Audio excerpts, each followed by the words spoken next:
Subscribe now and press the bell icon. Never miss an update. Hello friend, कैसे हैं आप लोग। आशा करते हैं कि आप लोग बहुत अच्छे होंगे और बेहतर तैयारी कर रहे होंगे। चलिए, आज का ये सेशन बहुत ही रोचक सेशन, मज़ेदार होने वाला है साइंस का। सभी आदमी जुड़ जाएं। ये ऐसा सेशन जिसमें आपको साइंस का बहुत ही इम्पोर्टेंट क्वेश्चन देखने को मिलेगा और आप लोग देखेंगे, खुद से जवाब देने की कोशिश करते रहेंगे और कमेंट्स में मेरे जवाब देने से पहले आप लोग जवाब कमेंट्स में ज़रूर दे देंगे। और यदि आपके फ्रेंड सर्कल में भी कुछ ऐसे स्टूडेंट हो जो क्लास 10th का एग्ज़ाम दे रहे हो तो वहाँ तक भी ये वीडियो को शेयर कर दें। चलिए चलते हैं वीडियो की ओर और आज का ये सेशन पूरा कंप्लीट देखते हैं क्या होने वाला इस सेशन में। एकदम जुड़े रहें सब लोग। चलिए अब स्टार्ट करते हैं। सबसे पहला क्वेश्चन स्क्रीन पे आप देख ही रहे होंगे। सबसे पहला क्वेश्चन, कौन सा लेंस अपसारी लेंस भी कहलाता है। तो देखिए, अपसारी लेंस जो है, पहचानिए आप लोग, ये कौन सा लेंस है, पहचानिए ये कौन सा लेंस है। देखिए बगल में हम लिख दिए हैं, ये कौन सा लेंस है बताइए। लेंस पहचान गए? अवतल लेंस, बिल्कुल सही जवाब अवतल लेंस। और इसका बिल्कुल सटीक जवाब हो जाएगा अवतल लेंस। अवतल लेंस, अपसारी लेंस इसको क्यों कहते हैं दोस्तों, क्यों कहते हैं? देखिए इसका जो मुख अक्ष होते हैं ना, ये मुख अक्ष हो गया। तो जैसे इस पे जब प्रकाश की किरण ऐसे पहुंचा, इधर से किरण पहुंचा, बस यहाँ से क्या होता है कि प्रकाश उधर मतलब अपसरित हो जाता है, फैल जाता है। देखिए उधर फैल गया, प्रकाश फैल जाता है। इस प्रकार से प्रकाश जो है फैल जाता है और इसी फैलने की वजह से ही ना, इसको प्रकाश को फैलने की घटना इस पे जो होता है, इसी की वजह से इसको है ना अपसारी लेंस कहते हैं। लेकिन यही चीज़ उल्टा हो जाता है किसमें, उत्तल लेंस में। उत्तल लेंस में यही चीज़ उल्टा किस प्रकार से होता है, देखिए चित्र द्वारा देख लीजिए। ये हो गया उत्तल लेंस है ना, और इस वजह से प्रकाश इसे पड़ा तो ई प्रकाश यहाँ मुड़ के मतलब एक जगह एक बिंदु पर आ जाएगा, एक बिंदु पर चला गया है ना। मतलब प्रकाश जो है एक बिंदु पर अभिसरित हो जाती है, इसीलिए ई कौन लेंस है, उत्तल लेंस है ना, उत्तल लेंस है, उत्तल लेंस है। तो उत्तल लेंस को जो है ना अभिसारी लेंस कहते हैं, लेकिन अवतल लेंस को क्या कहते हैं, अपसारी लेंस कहते हैं। तो it is the right answer for this question ना, ए अवतल लेंस। हाँ नेक्स्ट चलते हैं। नेक्स्ट क्या देखिए लिखा हुआ है, आँखों की, आँख का ये क्वेश्चन है, नेत्र से ये क्वेश्चन लिया गया है। सेकंड क्वेश्चन, पुतली के साइज को कौन नियंत्रित करता है। तो पुतली के साइज को देखिए, ये सभी जो है, ये रेटिना जो है, रेटिना पे किसी भी चीज़ का प्रतिबिंब बनता है ना, प्रतिबिंब। और ये भी क्वेश्चन इंपॉर्टेंट है, देखिए सब चीज़ से एकदम जानते रहें है ना, क्या क्वेश्चन आ जाए क्या पता है ना। प्रतिबिंब जो है, प्रतिबिंब किस में बनता है, तो प्रतिबिंब बनता है रेटिना पे। बट इस क्वेश्चन किस प्रकार से पूछ रहा है, पुतली के साइज को कौन नियंत्रित करता है। तो नियंत्रित कौन करता है, परिताड़िका, इसका सही आंसर हो जाएगा। आप लोग कमेंट में आंसर देते रहें और बहुत ही मज़ेदार तरीके से हम लोग कोई मतलब ऐसे पढ़ेंगे कि एक ऑब्जेक्टिव से ना कई ऑब्जेक्टिव क्लियर हो जाए। ये नहीं कि बस एक ऑब्जेक्टिव पढ़े तो एक ही ऑब्जेक्टिव क्लियर हो, नहीं, एक एक चीज़ पे ऐसे डिस्कशन कर लेंगे हम लोग कि मतलब अगर इससे संबंधित और भी कोई क्वेश्चन आने वाले हो तो हम जानेंगे। जैसे क्वेश्चन आ जाएंगे कि आंखों के किस भाग पर किसी भी वस्तु का प्रतिबिंब बनेगा, तो क्या जवाब दे देंगे, रेटिना। बट अगर रहेगा पुतली के साइज को कौन नियंत्रित करता है, तो परितारिका है ना। चलिए अब अगला क्वेश्चन आप लोग देख रहे हैं, दांत विशेषज्ञ किस दर्पण का उपयोग मरीजों के दांतों का बड़ा प्रतिबिंब देखने के लिए करता है ना। तो क्या कौन सा प्रतिबिंब है ना, सबसे पहले इसको देख लेंगे कौन सा प्रतिबिंब है। देखिए ऑप्शन, हाँ सॉरी, आँख का बड़ा प्रतिबिंब देखने के लिए किस दर्पण का उपयोग करता है ना। तो देखिए इसका ऑप्शन क्या क्या है, समतल दर्पण है, उत्तल दर्पण है, अवतल दर्पण है ना, इनमें से कोई नहीं है। तो इस क्वेश्चन का जो जवाब हो जाएगा, आप लोग दीजिए जवाब, क्या हो जाएगा, अवतल दर्पण। बिल्कुल सही जवाब हो जाएगा अवतल दर्पण। अवतल दर्पण का उपयोग जो है गले, आँख, कान जो है ना देखने के लिए किया जाता है। चलिए, और पता है ना उत्तल दर्पण का उपयोग कहाँ किया जाता है, बताइए उत्तल दर्पण का उपयोग कहाँ किया जाता है। तो देखिए उत्तल दर्पण का उपयोग जो है साइड मिरर के रूप में किया जाता है, साइड मिरर के रूप में। यहाँ पे गाड़ी में नहीं तो ऐसे करके लगा रहता है ना। चलिए साइड मिरर में किसका उपयोग करते हैं, तो उत्तल दर्पण का। लेकिन अगर यही क्वेश्चन अभी देखिए, दांत रोग विशेषज्ञ किस दर्पण का उपयोग करते हैं, तो क्या हो जाएगा इसका आंसर, अवतल दर्पण। चलिए फिर अगला नेक्स्ट क्वेश्चन पे चलते हैं। 4, बहुत इंपॉर्टेंट क्वेश्चन 4 देखेंगे हम लोग। शब्दकोश के छोटे अक्षर को पढ़ने के लिए है ना किस लेंस का उपयोग करते हैं, किस लेंस का उपयोग करते हैं है ना, किस लेंस का उपयोग करते हैं। देखिए लेंस में जब आए तो इसी चीज़ का जवाब जो है अवतल ना होकर के उत्तल हो जाएगा। जैसे इसमें बड़ा प्रतिबिंब देखने के लिए किसका उपयोग किया गया था, अवतल दर्पण का। अगर वही अगर क्वेश्चन रहेगा किस लेंस का, तो उत्तल लेंस का। तो बताइए छोटे अक्षर को पढ़ने के लिए हमको तो अक्षर बड़ा करना पड़ेगा तब सही पढ़ पाएंगे। छोटे अक्षर को पढ़ने के लिए उत्तल लेंस का उपयोग करेंगे।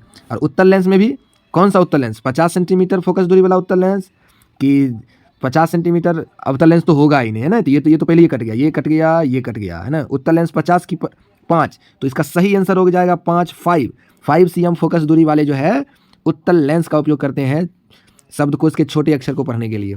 चलिए, सब एकदम कन्फर्म हो रहे हैं ना, एकदम किसी भी तरह का ना थोड़ा सा भी कन्फ्यूजन नहीं होना चाहिए, है ना। इस सेशन में जितने भी क्वेश्चंस हैं उस पर एकदम 100% श्योर आंसर मिलेगा, कहीं से थोड़ा सा भी कोताही नहीं।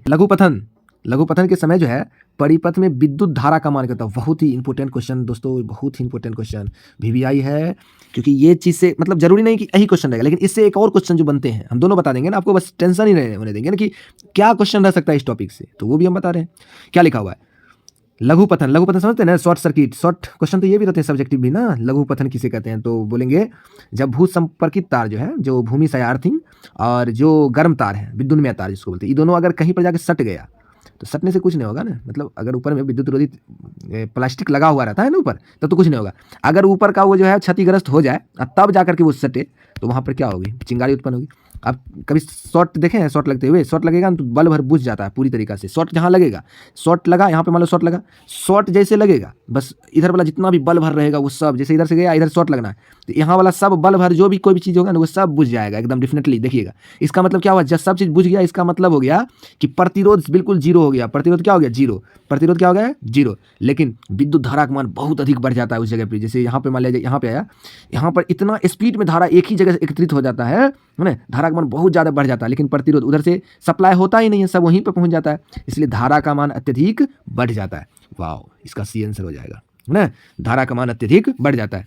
और यही में अगर क्वेश्चन रहेगा परिपथ में प्रतिरोध का मान क्या होता है विद्युत धारा नहीं हो तो उसका मान होगा बिल्कुल शून्य हो जाता है, जीरो, है ना, जीरो हो जाएगा। चलिए अगला क्वेश्चन, हाँ सभी लोग मस्ती के साथ पढ़ें और पूरी याद ही रख लें एकदम अच्छी तरीका से। नेक्स्ट क्वेश्चन आप देखेंगे, सौर कुकर के लिए कौन सा दर्पण सर्वाधिक उपयुक्त है। देखिए सोलर कुकर होता है ना, तो सोलर कुकर में जो है, सोलर कुकर में समतल दर्पण का उपयोग किया जाता है। सोलर कुकर में समतल दर्पण का उपयोग किया जाता है। और एक और चीज़, सोलर कुकर में जो है चमकीला जो पदार्थ रहता है ना, वो सिलिकॉन रहता है, याद रखिएगा। सोलर कुकर जो रहता है इस प्रकार से, उसमें चमकीला जो रहता है ना, लाइन खींचा हुआ रहेगा, आप देखते होंगे, तो वो सिलिकॉन रहता है, याद रखेंगे। सोलर कुकर में चमकने वाला पदार्थ क्या है, तो क्या बोलिएगा, सिलिकॉन बोलिएगा, ठीक है। देखिए आप एक क्वेश्चन से 2 क्वेश्चन, मतलब कि 2 ही क्वेश्चन है, जितना हमसे बन पाए, जितना क्वेश्चन एग्जाम के लिए इंपोर्टेंट है वो सारा हम लोग देख लेंगे आराम से। चलिए आप देखते हैं 7 नंबर क्वेश्चन, किसी विद्युत धारावाही सीधी लंबी परिनालिका के भीतर जो है ना, 7 नंबर क्वेश्चन देख रहे हैं ना, चुंबकीय क्षेत्र क्या होगा, है ना। तो ये क्वेश्चन है, देखिए जितने भी, जैसे कि ये परिनालिका है इस प्रकार से, है ना, परिनालिका आपको तो सर लोग बताए भी होंगे, परिनालिका देखिए इस प्रकार से बनते हैं, है ना, परिनालिका इस प्रकार से ऐसे करके बनते हैं। अब यहाँ कह रहा है कौन सी कि क्या कह रहा है, धारावाही, है ना, सीधी लंबी परिनालिका के भीतर चुंबकीय क्षेत्र क्या होगा। तो देखिए यहाँ से यहाँ तक ना चुंबकीय क्षेत्र हर एक जगह पर जो है बिल्कुल समान होगा, बिल्कुल समान, है ना, कहीं पे ज़्यादा कहीं पे कम नहीं होगा। परिनालिका का फोटो भी आता है एग्जाम में, हाँ बिल्कुल आता है, परिनालिका का फोटो भी आता है एग्जाम में। परिनालिका का नामांकित चित्र इस प्रकार से करके बना दीजिएगा, है ना, इस प्रकार से बना दीजिएगा, है ना। देखिए यही है परिनालिका का चित्र, है ना। यहाँ पर ऐसे तीर मार लगा देंगे, यहाँ पर इस प्रकार से तीर लगा देंगे, है ना। तो ये मतलब एक लोहा क्रोड है, उस पर क्या है, तार लपेटा हुआ है, तो ये परिनालिका का चित्र है। जी बिल्कुल, ये भी आते हैं क्वेश्चन। चलिए अब अगला क्वेश्चन पे चलते हैं। अगला क्वेश्चन क्या कह रहा है हमको, देखते जाइए। कह रहा है यदि किसी बिंब मतलब समझते हैं दोस्तों, बिंब का मतलब हो जाता है कोई भी वस्तु। जैसे हम दर्पण के सामने खड़ा, दर्पण मतलब समझ रहे हैं ना, आईना जिसको बोलते हैं, आईना, शीशा, दर्पण, है ना। तो जैसे हम खड़ा है और मैं अपना फोटो देख रहा हूँ उसमें, है ना, तो फोटो का मतलब हो गया प्रतिबिंब। हम खड़ा है तो हम क्या हो जाएंगे, बिंब, ठीक है। कोई भी वस्तु जिसका फोटो बनता है वो प्रतिबिंब हो जाएगा, और जिसका प्रतिबिंब बनता है वो बिंब हो जाएंगे, ठीक है। यदि किसी बिंब का, है ना, बिंब का जो है प्रतिबिंब का आवर्धन ऋणात्मक हो, आवर्धन क्या हो, ऋणात्मक हो, तो फिर कह रहा है क्या, तो प्रतिबिंब की प्रकृति क्या होगी, है ना। देखिए जब भी ऋणात्मक होगी, आवर्धन क्या हो जाएगा, ऋणात्मक होगा, तो वो हो जाएगा वास्तविक और उल्टा, वास्तविक और उल्टा। अगर यहाँ पे धनात्मक हो जाता तो क्या होता, काल्पनिक और सीधा हो जाता, काल्पनिक और सीधा हो जाता, ठीक है। तो राइट आंसर हो जाएगा वास्तविक और उल्टा। चलिए अब अगला क्वेश्चन, बहुत ही इंपॉर्टेंट क्वेश्चन आप लोग के सामने आ रहा है ना। क्वेश्चन रहता है भारत में उत्पादित प्रत्यावर्ती विद्युत धारा की आवृत्ति होती है। भारत में जो उत्पादित मतलब विद्युत धारा की क्या आवृत्ति होती है, प्रत्यावर्ती धारा की क्या, तो ये 50 Hz और बहुत ही इंपॉर्टेंट क्वेश्चन है ना, बहुत बार आता है, 50,000 याद रखिएगा। कभी जब यही क्वेश्चन इस प्रकार से हो, घरों में जो है कितनी बिजली आपूर्ति होती है, तो बोल दीजिएगा क्या 220 वोल्ट 50 HZ। ध्यान दे रहे हैं ना सब? हाँ, एकदम अच्छी तरीके से याद ही करते जाएंगे, छोड़ना नहीं है इस सबको, है ना। और आशा करते हैं आप ये पूरा वीडियो देख लीजिए, आपको कहीं पढ़ने की जरूरत नहीं पड़ेगा, क्योंकि हमने एक एक क्वेश्चन यहाँ दिए हैं। इसका मतलब ये नहीं कि हम इतने ही क्वेश्चन करा रहे हैं आपको, नहीं, एकदम पूरा विस्तार से जानेंगे, पूरा फिजिक्स नहीं बोले, हम पूरा साइंस का एक एक चीज़ हम बता देंगे कि क्या क्या आते हैं क्वेश्चन। जैसे देखिए यही 2 नंबर क्वेश्चन आप देख रहे हैं यहाँ पर क्या क्वेश्चन है कि भारत में उत्पादित आवृत्ति बताइए, लेकिन यहाँ पर हम क्या क्वेश्चन एक बता दिए, एक्स्ट्रा क्वेश्चन हो गया ना, है ना, कि घरेलू परिपथ में किसका उपयोग किया जाता है, कितना मतलब वोल्टता की धारा को, तो 220 वोल्ट 50 HZ। चलिए आगे बढ़ें। चलिए 10 नंबर क्वेश्चन देख रहे हैं, कहता है 1 माइक्रो, भाई साहब माइक्रो जब भी लगा हो ना तो पावर 6 दे दीजिए माइनस में, याद रहे माइक्रो में -6, और आ जाएगा -6A, बिल्कुल सही हो जाएगा इसका C, और 100% right -CA। A what is the ए, ये क्या है, एम्पियर भाई साहब, एम्पियर। ए माने क्या हो जाएगा, एम्पियर। एम्पियर किसका ऐसा मात्रक है, वेरी इंपॉर्टेंट क्वेश्चन, एम्पियर किसका मात्रक है, तो विद्युत धारा का ऐसा मात्रक है एम्पियर। धारा कैसा मात्रक, एम्पियर। ऐसा मात्रक तो शायद आपको याद ही होना चाहिए ना, ऐसा मात्रक, इसमें कई वीडियो आपको मिल जाएंगे, है ना, आप वीडियो विजिट कर लीजिए इस चैनल पे। SI मात्रक बहुत इंपॉर्टेंट, SI मात्रक, क्योंकि कम से कम 2-3 क्वेश्चन तो SI मात्रक से रहते ही हैं, 2-3 क्वेश्चन आपको SI मात्रक से तो रहते ही हैं, डेफिनेटली रहते हैं, तो इसलिए SI मात्रक सबका याद होना चाहिए, है ना। अच्छा, एक वीडियो हम एक्स्ट्रा हम आप लोग के लिए लाएंगे जिसमें केवल SI मात्रक हो और बिल्कुल ट्रिक के साथ हम लोग देखेंगे उसको भी। चलिए आगे बढ़ते हैं। विद्युत संयंत्र, जल विद्युत संयंत्र, तो जल विद्युत संयंत्र जो है वो किस ऊर्जा को जो है विद्युत ऊर्जा में परिवर्तित करता है, तो वो क्या हो जाएगा, स्थितिज ऊर्जा। कौन ऊर्जा को, स्थितिज ऊर्जा को, है ना। और ऑप्शन में रहता है ना, ऐसे स्थितिज ऊर्जा ही ऑप्शन में रहेगा, इसलिए निश्चिंत रहें, ज़्यादा कन्फ्यूजन भी नहीं होना चाहिए। स्थितिज ऊर्जा को विद्युत ऊर्जा में कौन बदलता है, तो याद रखिएगा जल विद्युत संयंत्र, है ना। पानी में लगा रहता है ये, पानी के करंट मतलब पानी की धारा की चाल से जो है विद्युत धारा प्राप्त किया जाता है, तो याद रखेंगे क्वेश्चन 11 नंबर स्थितिज ऊर्जा। चलिए आगे बढ़ते हैं, है ना। 12 नंबर क्वेश्चन आप लोग देख रहे होंगे। हाँ, क्या कह रहा है ये क्वेश्चन, विद्युत ऊर्जा का व्यापारिक मात्रक क्या, वेरी वेरी इंपॉर्टेंट क्वेश्चन। व्यापारिक मात्रक क्या है, तो व्यापारिक मात्रक होता है KWH, किलोवाट घंटा, लेकिन यहाँ तो ऑप्शन में है ही नहीं, बस इसी को बोलते हैं यूनिट KWH। क्वेश्चन एक बार ये एग्जाम में रहता है ना, 1 KWH में कितना जूल, चलिए इसको भी जानते हैं, 3.6 × 10⁶ जूल। किसका हो जाएगा ये आंसर, 1 KWH, किलोवाट घंटा। 1 KWH 1 किलोवाट घंटा बराबर क्या होता है, 3.6 × 10⁶ 10⁶ जूल हो गया। ये किसका, देखिए इसी संबंधित क्वेश्चन है। और KWH किसका मात्रक है, तो विद्युत ऊर्जा का मात्रक है, विद्युत ऊर्जा का मात्रक है, विद्युत ऊर्जा का व्यापारिक मात्रक कहिए या मात्रक कहिए। और क्वेश्चन एग्जाम में ये भी रहते हैं, विद्युत ऊर्जा का मात्रक क्या, डायरेक्ट अगर है तो जूल मारिएगा, ठीक है, जूल में मारिएगा। विद्युत ऊर्जा का ऐसा मात्रक जूल होगा, विद्युत ऊर्जा का ऐसा मात्रक जूल होगा। लेकिन विद्युत शक्ति का ऐसा मात्रक बोले तो क्या बोलिएगा, वाट, वाट। विद्युत शक्ति का ऐसा मात्रक जूल। और KWH बोले तो किसका मात्रक है, KWH किसका मात्रक है, विद्युत ऊर्जा का ऐसा मात्रक है, विद्युत ऊर्जा का ऐसा मात्रक है। और विद्युत ऊर्जा का ये कौन मात्रक है, जूल भी मात्रक है विद्युत ऊर्जा का, और KWH भी मात्रक है विद्युत ऊर्जा का, लेकिन ये क्या है, तो ये याद रखिएगा व्यापारिक मात्रक है। चलिए अगला क्वेश्चन चलते हैं, 13 नंबर क्वेश्चन देखेंगे। सामान्य नेत्र के, है ना, लिए जो है दूर बिंदु क्या है, तो दूर बिंदु अनंत हो जाएगा। जैसे हम लोग आंख से कहाँ तक देख सकते हैं, अगर दिल्ली भी सीधे आ जाए ना, बीच में किसी तरह का माध्यम नहीं हो तो हम तो दिल्ली देख सकते हैं भाई, तो दिल्ली क्या आपसे भी आगे देख लेंगे, है ना। तो क्या हो जाएगा, अनंत जो है इसका आंसर हो जाएगा। लेकिन क्वेश्चन इससे क्या और भी रहते हैं सर, हाँ बिल्कुल रहते हैं। सामान्य नेत्र के लिए, है ना, दूर बिंदु अनंत है, लेकिन कहेगा न्यूनतम बिंदु, इसी जगह पे क्वेश्चन चेंज, न्यूनतम बिंदु, तो न्यूनतम बिंदु 25 सेमी मतलब 25 cm होता। यदि यहीं पर सिर्फ चेंज कर देता, न्यूनतम बिंदु रहता, स्पष्ट दृष्टि की न्यूनतम दूरी क्या है, तो 25 सेंटीमीटर। अगर यही क्वेश्चन दूसरा रहता, स्पष्ट दृष्टि की दूर बिंदु क्या है, अनंत, तो समझ गए इसका क्या आंसर हो जाएगा, अनंत। क्यों होगा अनंत, क्योंकि दूर बिंदु है। अगर यहीं पर निकटतम बिंदु रहता तो क्या मारते हैं, 25 cm मारते हैं, 25 cm। हाँ 25 mm नहीं मार देना है ना, 25 m नहीं मार देना, m मतलब मीटर हो जाएगा, m मतलब मिलीमीटर हो जाएगा, हमको cm में ही मारना है ना, याद रखिए।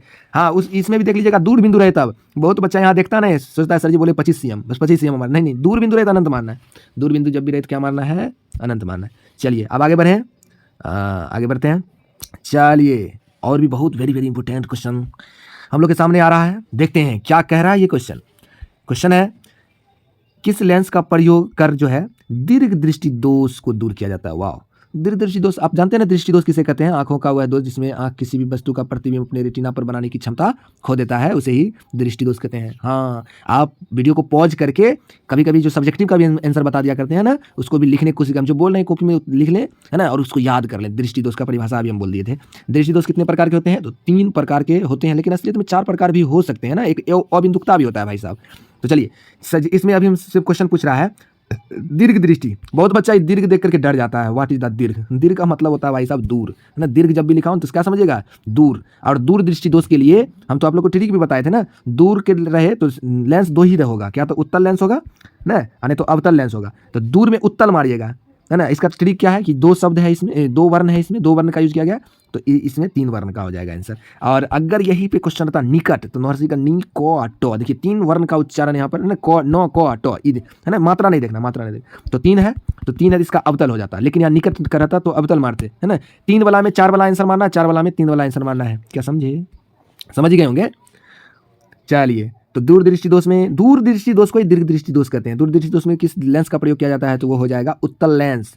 और ये बहुत ही इंपॉर्टेंट क्वेश्चन है ना। और ये भी याद रखिएगा, जिसको जो दोष होता है ना वही चीज़ दिखाई देता है। जैसे दूरदृष्टि दोष वाला दूर की वस्तु दिखाई देगा, दूर की वस्तु दिखाई देगा, लेकिन निकट की वस्तु दिखाई नहीं देगा। ये भी बात याद रखिएगा, निकट की वस्तु दिखाई नहीं देगा। हाँ, चलिए आगे बढ़े हैं। हाँ, आप लोग भी बोलिए जी, आगे बढ़िए सर। हाँ, चलिए क्या क्वेश्चन कह रहा है? कह रहा है किस वर्ण, है ना, वर्ण का मतलब रंग होता है क्या? हाँ हाँ बिल्कुल, वर्ण का मतलब रंग ही होता है। किस वर्ण का तरंग दैर्घ्य सबसे अधिक है? तरंग दैर्घ्य समझते हैं? जो बहुत स्पीड में भागे, फैले नहीं इधर उधर, इधर उधर फैल गया तो सोचिए वो तब उसका वो नहीं काम, तब उसका तरंग दैर्घ्य कम है। जो फैल गया उसका तरंग दैर्घ्य कम। लाल रंग का तरंग, जैसे कि हम क्यों लाल का यूज़ कर रहे हैं कि आपको डायरेक्ट दिखाई दे, है ना। लाल का तरंग बहुत बहुत स्पीड में ये रंग भागता है ना, बहुत स्पीड में, है ना। सबसे ज़्यादा तरंग दैर्घ्य, है ना, किस रंग का है? लाल रंग का। यहाँ तो लाल रंग तो आप देख ही रहे हैं ना, लाल रंग का तरंग दैर्घ्य सबसे ज़्यादा होगा, सबसे ज़्यादा। और सबसे कम, क्वेश्चन ये भी रह सकता है ना, सबसे बड़ा है, यहाँ बड़ा दे दिया, ज़्यादा भी रहता है, अधिक भी रहता है। लेकिन जब कम रहे तो कम किसको मारेंगे? बैगनी को मारेंगे, है ना। बैगनी को मारेंगे नहीं, मतलब बैगनी में मारेंगे, ठीक है। चलिए हाँ, अब आगे बढ़ा जाए क्या? आप समझ गए होंगे। अच्छा, प्रिज्म बनाने आता है, जैसे कि इस प्रकार से, है ना। जैसे यहाँ से कोई किरण जाता है तो 7 रंगों में विभक्त होता है, 7 रंगों में पूरी तरीक़ा से 7 रंग बनते हैं, है ना। 1 2 3 4 5 6 7 इस प्रकार। जो सबसे ऊपर रंग जो होता है वो लाल होता है, सबसे नीचे कौन होता है? बैगनी होता है। लाल इसलिए रहता है कि इसका तरंग दैर्घ्य सबसे अधिक है, वो झुकता नहीं है, प्रिज्म पर झुकता नहीं है। झुकेगा कौन ज़्यादा है? जिसका तरंग दैर्घ्य कम है। तो बैगनी बहुत झुकता है, बैगनी झुकने का काम करता है।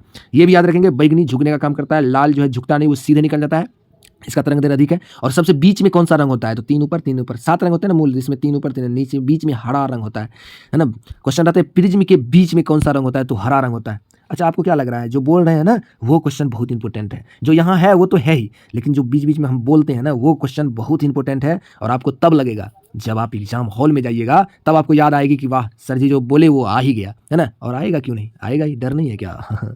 चलिए अब अगला देखते हैं। क्वेश्चन लिखा हुआ है किस दर्पण का उपयोग सामान्यतः वाहनों का पक्ष दृश्य, ओ अभी तुरंत तो बताए हम, क्या बताए? पक्ष दृश्य का मतलब नहीं बताए, साइड मिरर। अभी जो एक आकृति बनाए थे, टूटा भांगा सा आकृति, इस प्रकार से था ना, है ना, बताए ना कि इस प्रकार से जो रहता है ना, बनाने नहीं आता है। सोच लो ये मोटरसाइकिल है ना, यहाँ पे हैंडल पे यहाँ जो रहता है इस प्रकार से, है ना, यहाँ पकड़ने वाला हुआ यहाँ पे जो रहता है। तो ये क्यों रहता है? गाड़ी जैसे बैक हमको करना है या मोड़ना है गाड़ी को, तो हम पहले पीछे देख लेते हैं, पीछे से कोई गाड़ी भी ना है तो पीछे मुड़ के थोड़ी ना देखते हैं। पीछे मुड़ करके देखेंगे तो नया चालक हो गया ना, हम वहाँ देख लेंगे कि पीछे से कोई गाड़ी भी आ रही है। तो ये कौन सा लेंस, कौन सा दर्पण, इसमें लेंस भी ऑप्शन में रहते हैं। कभी कभी आएगा, है ना, लेंस दे देगा ऑप्शन में, तो लेंस नहीं मारना, है ना, दर्पण में मारना है। कौन सा दर्पण का उपयोग करते हैं? तो उत्तल दर्पण। ये क्वेश्चन तो हम आपको बताए भी, अभी तुरंत तो बताए थे, ये क्वेश्चन आ भी गया इसमें। चलिए कोई बात नहीं, अच्छी बात है, खुशी की बात है, आ गई तो। हाँ, अब क्या है? 17 नंबर क्वेश्चन है। 17 नंबर क्वेश्चन क्या है भाई साहब? देखते हैं 17 नंबर क्वेश्चन। उपचयन वह प्रक्रिया है जिसमें क्या होता है? जिसमें क्या होता है? तो उपचयन किसे कहते हैं? तो बोलेंगे वैसा अभिक्रिया जिसमें ऑक्सीजन का योग तथा हाइड्रोजन का वियोग होता है ना, उसे उपचयन अभिक्रिया कहते हैं। उपचयन अभिक्रिया में इलेक्ट्रॉन का त्याग होता है। अच्छा, अभी जो हम तीनों बात बताएं, क्या आपने सुना? इसमें तीनों बात मिल गया। ऑक्सीजन का योग होता है, ये भी मिल गया। हाइड्रोजन का वियोग होता है, ये भी मिल गया। इलेक्ट्रॉन का त्याग होता है, वाह, ये भी मिल गया। इनमें सभी हो जाएगा ना इसका आंसर, इनमें सभी हो जाएगा। उपचयन वह अभिक्रिया है, वह प्रक्रिया है जिसमें क्या होता है? ये सभी होते हैं। ये सभी का मतलब क्या होगा? ऑक्सीजन का योग होता है, हाइड्रोजन का वियोग होता है, इलेक्ट्रॉन का त्याग होता है, इनमें से सभी चीज राइट आंसर। चलिए नेक्स्ट क्वेश्चन, आगे बढ़ रहे हैं हम लोग। हाँ, क्वेश्चन किस प्रकार से है कि 18 नंबर क्वेश्चन है, सक्रियता श्रेणी में, है ना, सबसे अधिक क्रियाशील धातु कौन सी है? सबसे अधिक क्रियाशील धातु कौन सी है?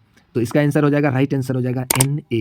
सक्रियता श्रेणी में, सक्रियता श्रेणी आप लोग को जो है बताएंगे, है ना, इस प्रकार से, है ना, Na रहता है। कुछ तत्व रहते हैं एक साथ जुड़े रहते हैं, एक साथ मिले रहते हैं, तो उस सभी तत्वों का जो है सजा करके देंगे, तो जो सबसे ऊपर आता है उसका सबसे अधिक होगा, है ना।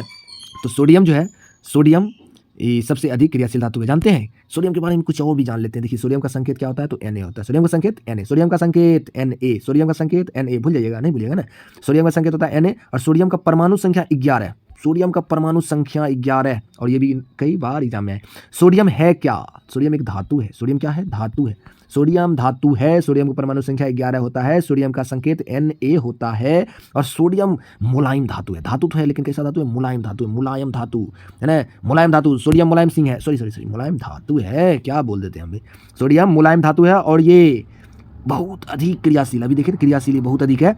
क्रियाशीलता के वजह से ही ना, क्रियाशीलता की वजह से इसको केरोसिन में डुबा के रखते हैं। बहुत इंपॉर्टेंट क्वेश्चन है, एग्जाम में कई बार आए हैं। केरोसिन में डुबा करके किसको रखा जाता है, तो केरोसिन में डुबा करके सोडियम को रखा जाता है। अच्छा हाँ, मुलायम होने के कारण ही हम इसे चाकू से भी काट सकते हैं, नो प्रॉब्लम। चाकू से, तलवार से, किसी से भी काटा जा सकता है इसे, है ना। क्वेश्चन एग्जाम में रहते हैं, आप देखिए सब क्वेश्चन एग्जाम के लिए इंपॉर्टेंट है, इसलिए क्या हम क्या बोले कि चाकू से किसे काटा जा सकता है, सोडियम। किसे केरोसिन में डुबा के रखा जा सकता है, सोडियम। सोडियम का परमाणु संख्या 11।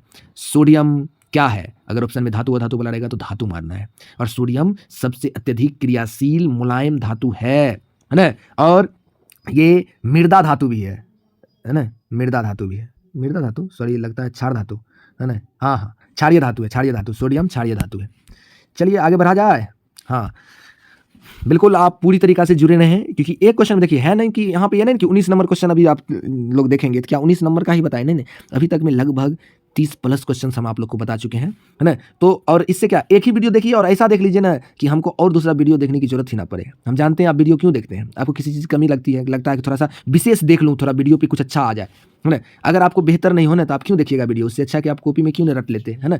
हम यहाँ पे आए, आपको ये डायरेक्ट बता दिए थी, तो आपको किताब में भी लिखा होगा, कहीं कहीं किताब में आप देख कर लिख सकते हैं, है ना। लेकिन आप विशेष जानिए, ज़्यादा से ज़्यादा जानिए, क्या इससे संबंधित और भी क्वेश्चन आएंगे, क्या ये और भी तरीका से हो सकता है ये क्वेश्चन। ये सारी बात बताने के लिए मैं आपके साथ हूँ, और आप भी हमारे साथ जुड़े रहें, बने रहें, है ना, जिससे कि आपको भी मज़ा आए और हमें भी, है ना। चलिए क्या क्वेश्चन है, खड़िया। ये खड़िया क्या होता है, बहुत बच्चा तो खड़िया को बुझता ही नहीं है, व्हाट इज द खड़िया, है ना। खड़िया क्या है, देखिए खड़िया ना चौक है, जो चौक से देखते हैं पहले सरकारी स्कूल वगैरह में जो हम लोग भी पढ़े हैं, तो चौक से सर जी लिखा करते थे, है ना। अब तो मार्कर वगैरह का यूज होता है ना, चौक से। अभी भी तो सरकारी स्कूल में चौक डस्टर आप देखे होंगे ना, तो वो चौक जो है सफ़ेद वाला, वो चौक चौक चौक चौक समझ गए आप लोग, वही चौक। और उस चौक का रासायनिक सूत्र क्या है, तो CaCO3, है ना, CaCO3, calcium carbonate, calcium carbonate, है ना, CaCO3। अच्छा और भी क्या, CaCO3 और भी किसी चीज़ का होता है, देखिए संगमरमर का सूत्र, संगमरमर, अच्छा संगमर लिख दिया, आप मरमर समझ ही जाइए, है ना। संगमरमर का सूत्र क्या है, CaCO3। और चूना पत्थर का भी सूत्र, चूना पत्थर, वेरी इंपॉर्टेंट क्वेश्चन है ये, है ना, याद रखेंगे। पत्थर, चूना पत्थर का जो है ना, देखिए इस पर थोड़ा लिखने में दिक्कत होती है ना, आप लोग समझ जाया कीजिए बस क्या लिखा हुआ है ना, क्योंकि ये सिर्फ जो है मतलब आप लोग का एगो इंडिकेट करता है, इस चीज़ को सिर्फ समझें, है ना। आप तो हमारी बात को सुन ही रहे होंगे, आप सब समझते ही हैं। संगमरमर का सूत्र भी पूछे तो क्या बोलिएगा, CaCO3। चूना पत्थर का सूत्र CaCO3, खड़िया का सूत्र CaCO3, चौक का सूत्र CaCO3, और ये सभी क्वेश्चन रहते हैं, याद रखेंगे। चलिए आगे बढ़ा जाए। हाँ बिल्कुल, क्यों नहीं सर, क्यों नहीं बढ़ेंगे आगे। आगे बढ़ते हैं। निम्नलिखित में से कौन परवल अम्ल है, तो देखिए परवल अम्ल जब भी क्वेश्चन रहे, परवल अम्ल कौन सा है, तो इसका सटीक आंसर जो हो जाएगा आपका वो हो जाएगा H2SO4, है ना, H2SO4 इसका सटीक आंसर परवल अम्ल का, है ना, आंसर हो जाएगा H2SO4। चलिए आगे बढ़ा जाए।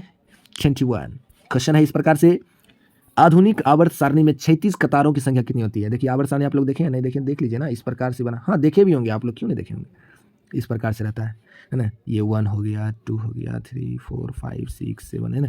1 देखिए इसमें देखिएगा 7 कतारें हैं, और इस प्रकार से देखिएगा तो 18, है ना, 18 वर्ग हैं। तो क्वेश्चन आप 18 भी जान लिए और क्या जान लिए, 7 भी जान लिए, बस कन्फ्यूजन क्या होता है, कभी 18 मारना था तो 7 मार देते, याद रहे। 36 कतार पूछे तो ये देखना है, ये वाला इधर का, है ना, 36 कतार रहती है, ये देखना है ये कतार कितने हैं, तो 7 कतारें आपको मिलेगा, 7 कतारें मिलेगा, उससे ज़्यादा नहीं। और जब भी आपको वर्ग पूछे या समूह पूछे या उदर्ग स्तंभ पूछे, है ना, वो सब क्या हो जाएंगे, उदर्ग स्तंभ, वर्ग, समूह, है ना, ये सभी क्या हो जाएंगे 18 याद रखिएगा 18। ऐसे वाला देखेंगे तो 18 और ऐसे देखें तो 7। 7 क्या है 7 क्या है 7 क्या है, तो ये आवर्त सारणी के 36 कतारें हैं, तो 7 इट इज राइट आंसर। क्या 18 भी हो सकता है? नहीं हो सकता है सर, 18 नहीं हो सकता है। हाँ, अगर ये रहे कि कितने ऊर्ध्व स्तंभ है ना, या कितने वर्ग हैं, तो 18 वर्ग हैं। हाँ, अब आगे अगला क्वेश्चन देखिएगा। अगला क्वेश्चन इस प्रकार से आ गया है ना। इस प्रकार से क्वेश्चन आप देखेंगे। क्या क्वेश्चन है? क्वेश्चन है कि निम्नलिखित में कौन सा बुझा हुआ चूना है। देखिए, बुझा हुआ चूना का मतलब समझ रहे हैं, कोई चूना है और उस पर पानी दे दीजिएगा, पानी दीजिएगा, चूना बहुत गर्म हो जाता है ना। हम जो है एक बार जो है पूरी तरीका से क्या किए थे कि बोरा में रख के है ना, एक थैला में रखे हुए, उसमें हम क्या किए, पानी डाल दिए, वो पूरा जो है ना थैला पिघल गया था, है ना, मतलब पूरी तरीका से एकदम गर्म हो गया था। तो गर्म होगा और उसके बाद फिर कुछ देर बाद ठंडा आ जाएगा, पूरी तरीके से ठंड हो जाएगा, तो इसका मतलब वो बुझ गया। अब उस पर कोई भी पानी उन्हें दो, कोई फर्क नहीं पड़ने वाला, इसलिए उसको बोलते हैं बुझा चूना। बुझा चूना क्यों हुआ? तो चूना में हम जल मिला दिए तो हो गया बुझा चूना। चूना में क्या मिला दिए? जल मिला दिए। इसका मतलब जल का सूत्र क्या होता है? H2O नहीं होता है ना, H2 नहीं होता है, H2O है ना। तो उसी प्रकार H2O याद रखिएगा, इस प्रकार से जल मिला दिए है ना। और CaO जो है ये चूना का जो है ना बिना बुझा हुआ चूना का सूत्र है, बिना बुझा हुआ चूना का सूत्र है CaO। लेकिन CaOH का होल ट्वाइस है ना, ऐसे करके जो 2 लिखा हुआ है, ऐसे 2 लिखा है ना, इसको बोलेंगे होल ट्वाइस, CaOH का होल ट्वाइस। इसका सूत्र बिल्कुल सही हो जाएगा, बुझा हुआ चूना। और क्वेश्चन यही रहे बिना बुझा हुआ चूना, तो ये हो जाता, बिना बुझा हुआ चूना तो ये हो जाता CaO। अब ये क्वेश्चन क्या है? ये क्वेश्चन देखिए, ये क्वेश्चन ऐसा है ना कि बार बार आता है, कोई जान नहीं है क्वेश्चन में, लेकिन पता नहीं क्यों आता है, बार बार आ रहा है। बॉक्साइड किस धातु का अयस्क है? बॉक्साइड किस धातु का अयस्क है? एल्युमिनियम का अयस्क है। ये तो थोड़ा बच्चा भी जानता होगा, है ना। बॉक्साइड किसका अयस्क है? एल्युमिनियम का अयस्क है। अच्छा हाँ, एक क्वेश्चन था, बॉक्साइड नहीं देख रखे, यहाँ पर लिखा रहेगा हेमेटाइट या हेमाटाइट। हेमाटाइट किसका अयस्क है? तो लोहा का अयस्क है, आयरन लोहा कोई आयरन बोलते हैं ना, लोहा। बॉक्साइड किसका अयस्क है? तो एल्युमिनियम का। हेमेटाइट किसका अयस्क है? तो लोहा का।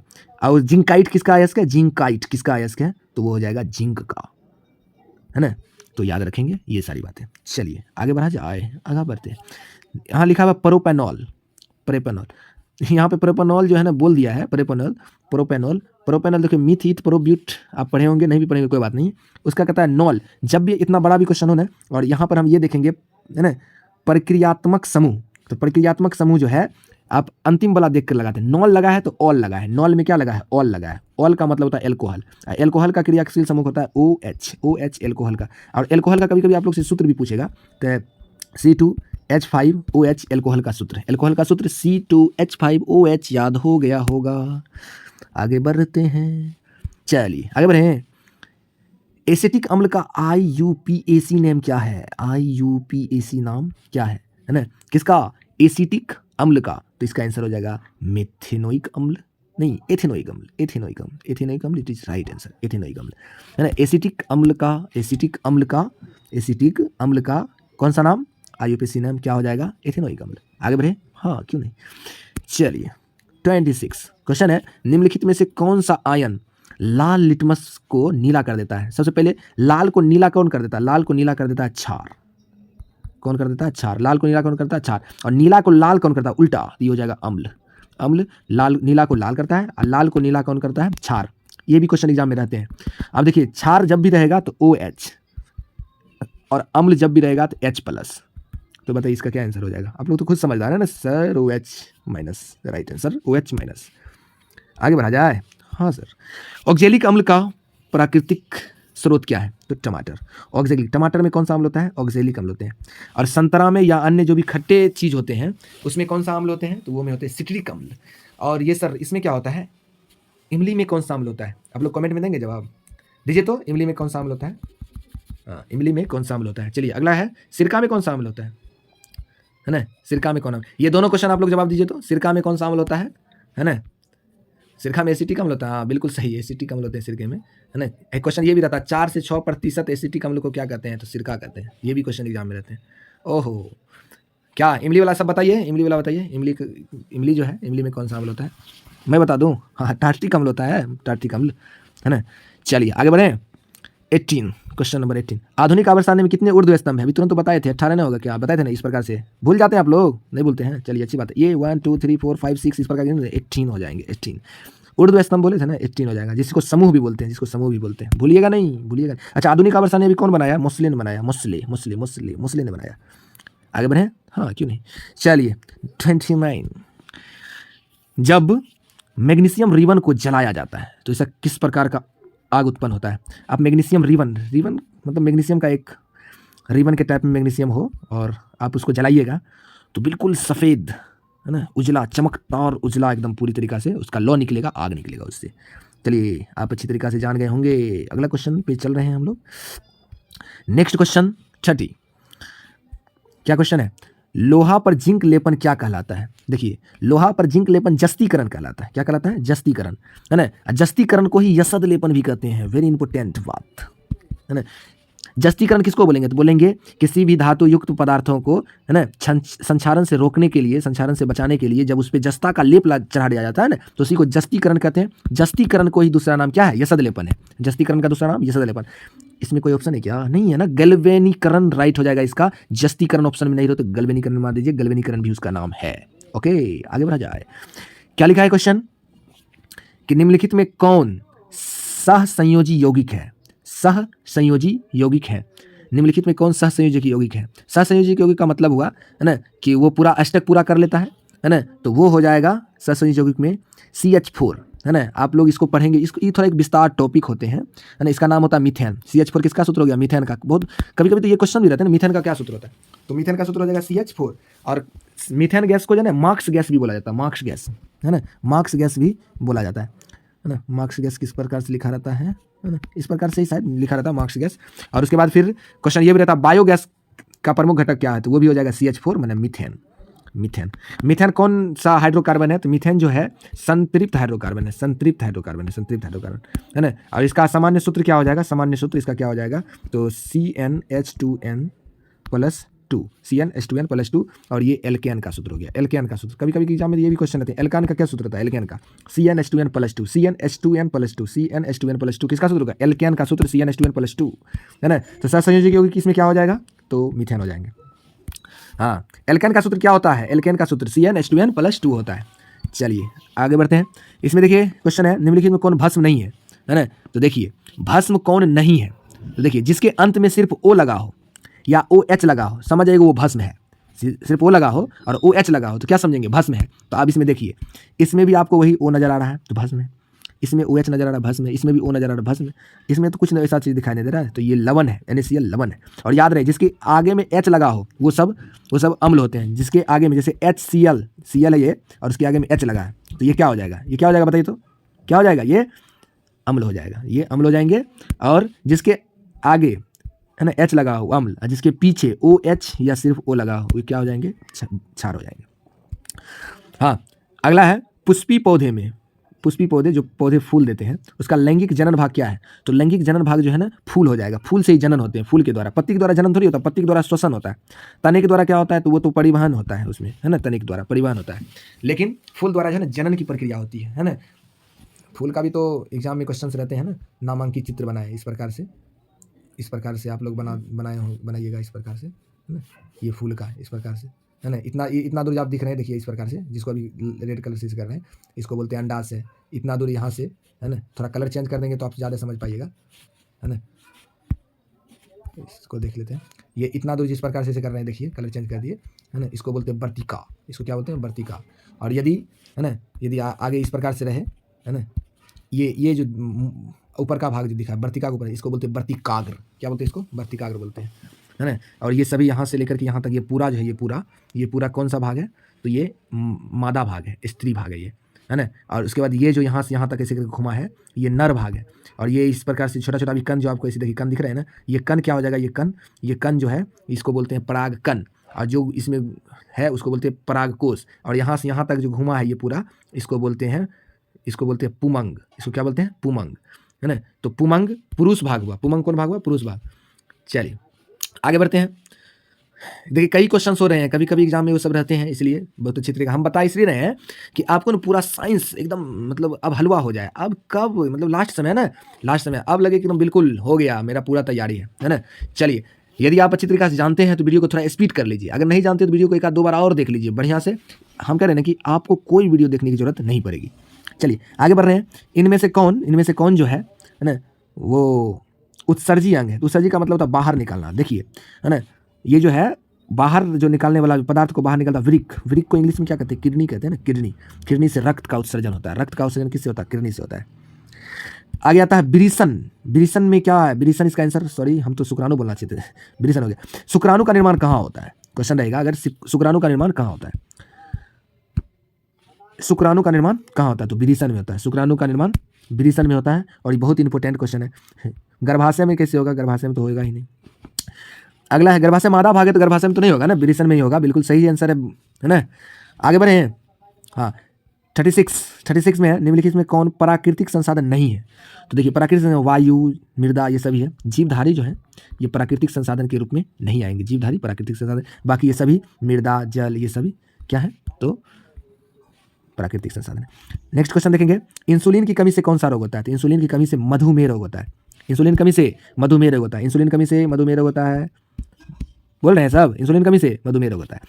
अच्छा, क्या इससे कमी वाला क्वेश्चन और भी रहते हैं क्या? बिल्कुल रहते हैं सर, कमी वाला क्वेश्चन और भी रहते हैं। जैसे कि क्वेश्चन आपसे ये रह सकता है, विटामिन ए की कमी से कौन सा रोग होता है? तो रतौंधी होता है ना, रतौंधी होता है। अगर क्वेश्चन ये रहे, विटामिन बी की कमी से कौन सा रोग होता है? तो बेरी बेरी होता है। विटामिन सी की कमी से, क्वेश्चन तो आता ही नहीं सी वाला, बी तक आता है, ऐसे स्क्वायर भी बता देते हैं, है ना, स्क्वायर भी रहता है। अगर विटामिन डी की कमी से तो रिटेक्स, है ना, रिकेट्स, हाँ रिकेट्स, थोड़ा बोलने में गड़बड़ गया, रिकेट्स, है ना, हड्डी कमजोर हो जाना। विटामिन डी किससे मिलता है? तो सूर्य से मिलता है, आप जानते हैं। और क्वेश्चन ये भी रह सकते हैं कि आयोडीन की कमी से कौन सा रोग होता है? तो आयोडीन की कमी से, है ना, घेगा रोग होता है, जिसको गलकंड भी कहते हैं, है ना, घेगा बड़ा हो, देखें आप कभी अपना गला थोड़ा सा निकल जाता है, अब तो नहीं होता है। आयोडीन की कमी हम लोगों में अब नहीं है ना, धीरे धीरे आयोडीन की कमी खत्म हो गया। नमक से हमें आयोडीन मिलता है ना, आयोडीन युक्त नमक खाने का सलाह डॉक्टर क्यों देते हैं? क्वेश्चन ये भी तो रहते हैं, आयोडीन युक्त नमक खाने का सलाह जो है डॉक्टर क्यों देते हैं? तो वही घेगा रोग से बचने के लिए, घेगा रोग नहीं हो, है ना। विटामिन ए की कमी से रतौंधी, विटामिन बी की कमी से बेरी बेरी, विटामिन सी की कमी से स्कॉर्बी, विटामिन डी की कमी से रिकेट्स, विटामिन डी, और उसके बाद फिर आएगा इंसुलिन कमी से मधुमेह, इंसुलिन कमी से मधुमेह रोग। और एक क्वेश्चन और बच रहा है क्या शायद, बताइए आप लोग, एक क्वेश्चन और बच रहा है क्या? एक क्वेश्चन और बच भी रहा है, हाँ सर बच रहा है। क्या बच रहा है बताइए, क्या बच रहा है? वही सर, आयोडीन की कमी से कौन सा रोग होता है ना, घेगा। देखिए यहाँ घेगा भी ऑप्शन में दे दिया, आप लोग घेगा में ही ना मार दीजिएगा, है ना, घेगा में ना मार दीजिएगा। चलिए आगे बढ़ा जाए, चलिए आगे बढ़ते हैं। थोड़ा सा रंग को चेंज किया जाए, कंप्यूटर साहब रंग को चेंज किया जाए, हाँ अब ठीक है। अब क्वेश्चन है इस प्रकार से, है ना, क्वेश्चन है मैग्नीशियम, मैग्नीशियम है ना, मैग्नीशियम किस में पाया जाता है? तो क्लोरोफिल में मैग्नीशियम होते हैं, मैग्नीशियम क्लोरोफिल में होते हैं। नेक्स्ट है अगला क्वेश्चन, हाँ देखिए क्वेश्चन इस प्रकार से है, पुष्प का नर भाग कौन है? अभी तुरंत हम बताए थे शायद आप लोग को, बताइए तो क्या, कौन सा भाग होगा?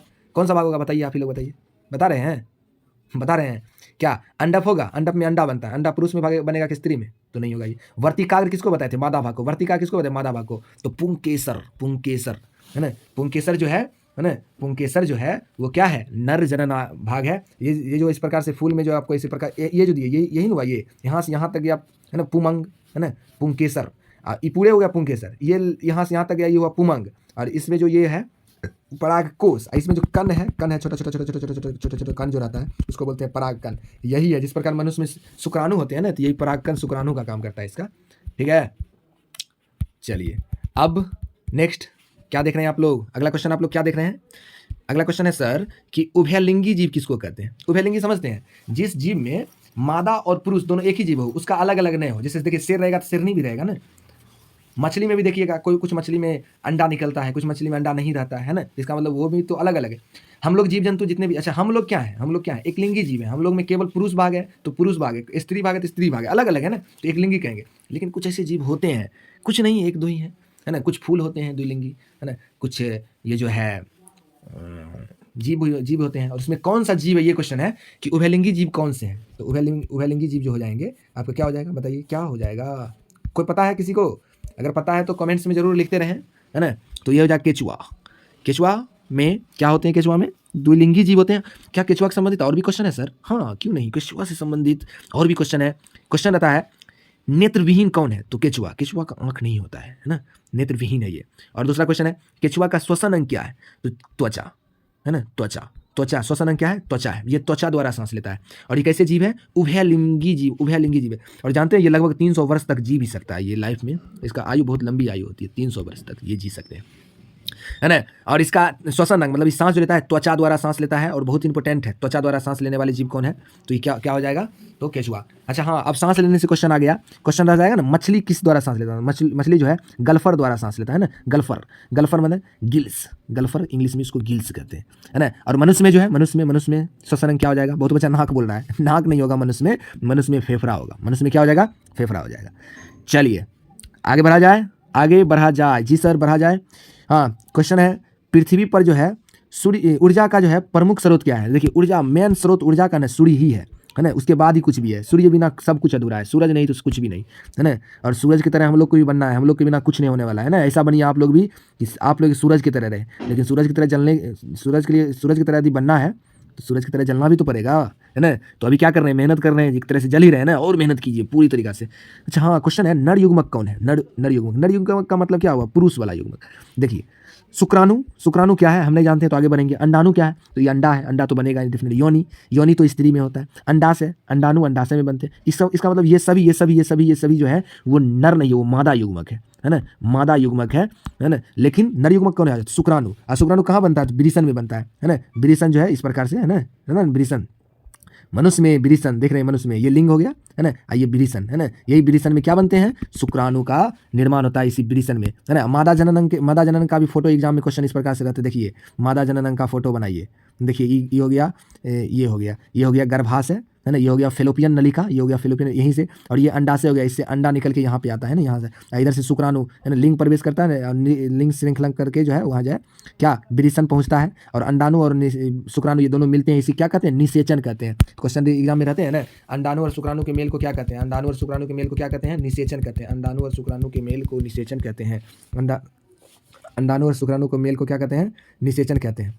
चलिए हाँ, आप लोग जान चुके हैं ना नर जनन अंग के बारे में, मादा जनन अंग के बारे में, कई क्वेश्चन इससे रहते हैं। चलिए आगे बढ़ा जाए, बिल्कुल सर क्यों नहीं, आगे बढ़ा जाए। जिब्रेलिन क्या है, तो जिब्रेलिन एक हार्मोन है, वो पेड़ पौधा में होता है, मनुष्य में नहीं हो जाता है, ठीक है ना, पेड़ पौधा में होता है। देखिए ऑप्शन में जंतु हार्मोन भी दे दिया है, बहुत बच्चा जंतु हार्मोन मार देगा, एंजाइम बसा में कुछ मार देगा। जिब्रेलिन जो है ना ये पादप हार्मोन, पादप मतलब भी बहुत बच्चा नहीं समझ रहा, पादप मतलब पेड़ पौधा में होता है, ठीक है।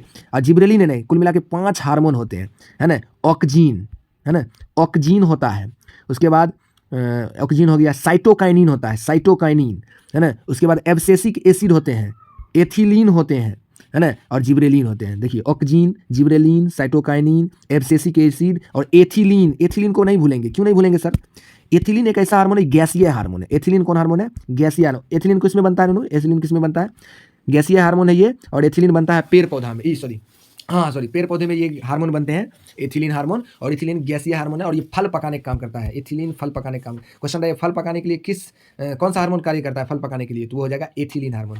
चलिए आगे बढ़ें। हाँ, आगे अगला क्वेश्चन देखेंगे आप लोग, अलैंगिक जनन, मुकुलन। अलैंगिक जनन कई प्रकार के होते हैं, आप लोग जानते ही होंगे, है ना, ये तो विस्तार का टॉपिक है। अलैंगिक जनन, तो उसमें मुकुलन जो होते हैं वो ईस्ट में होते हैं, मुकुलन ईस्ट में होते हैं। अमीबा में द्विखंडन होता है, अमीबा में द्विखंडन होता है। चलिए आगे बढ़ें।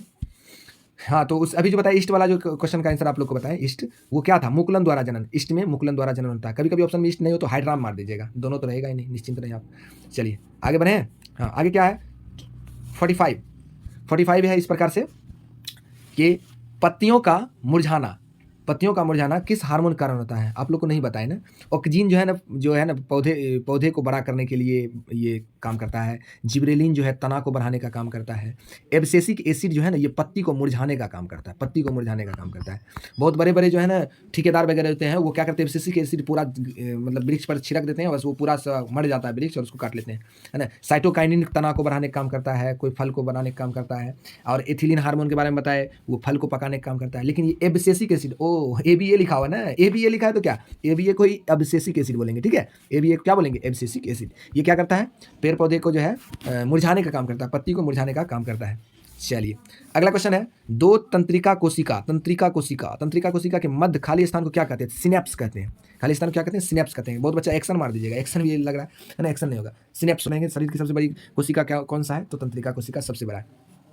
अगला है पादप में फ्लोयम, फ है यहाँ पे, प का तरह जो आपको लग रहा है ये फ है। पादप में फ्लोयम किसके लिए उत्तरदायी है, तो पादप में जो है फ्लोयम वो खाद्य पदार्थ के भोजन के संवहन के लिए। खाद्य पदार्थ ऑप्शन में नहीं था, खाद्य पदार्थ मतलब भोजन एक ही हुआ ना, खाद्य पदार्थ। लेकिन ये जल का संवहन भी रहता है कब, अगर यही क्वेश्चन रहता है जाइलम, है ना। जाइलम किसके लिए उत्तरदायी है, तो जाइलम है जल के संवहन के लिए। लेकिन यहाँ क्वेश्चन पूछ रहा है फ्लोएम किसके लिए उत्तरदायी है, तो ये हो जाएगा भोजन के संवहन के लिए। और जाइलम किसके लिए, जल के, जाइलम जल के, जौ से जाइलम, जौ से जल, याद रखिएगा। और नेक्स्ट क्वेश्चन है, और इस सेशन का अंतिम क्वेश्चन है, लेकिन 2 क्वेश्चन जो हम आप लोग को इसमें नहीं दिए हैं, वो 2 क्वेश्चन हम मात्र 50 क्वेश्चन का टारगेट लिए थे कि मैं 50 क्वेश्चन आपको दूं, और ये 50 क्वेश्चन से कम 50 क्वेश्चन एक्स्ट्रा रहे जो एग्जाम के लिए बहुत इंपॉर्टेंट होगा। हाँ, तो क्वेश्चन है अंडाणु निषेचित कहाँ होता है। देखिए अंडाणु जो निषेचित होता है, अभी फेलोपियन नलिका के बारे में आपको चित्र बनाए कि नहीं, इस प्रकार से बनाए थे ना चित्र, इस प्रकार से ये अंडाणु जो है इस जिस मार्ग से होकर के यहाँ पहुँचता है, इसी मार्ग को बोलते हैं फेलोपियन नलिका, है ना। और निषेचन का काम वहीं पर होता है, यहाँ से जो है शुक्राणु जो है, शुक्राणु जो निषेचित करते हैं अंडे को, वो यहीं पर करते हैं, है ना। शुक्राणु निषेचित करते हैं कहाँ, तो वो जो है फेलोपियन नलिका में ही शुक्राणु निषेचन करते हैं। तो ये जो हो जाएगा फेलोपियन नलिका, इसका राइट आंसर हो जाएगा फेलोपियन नलिका।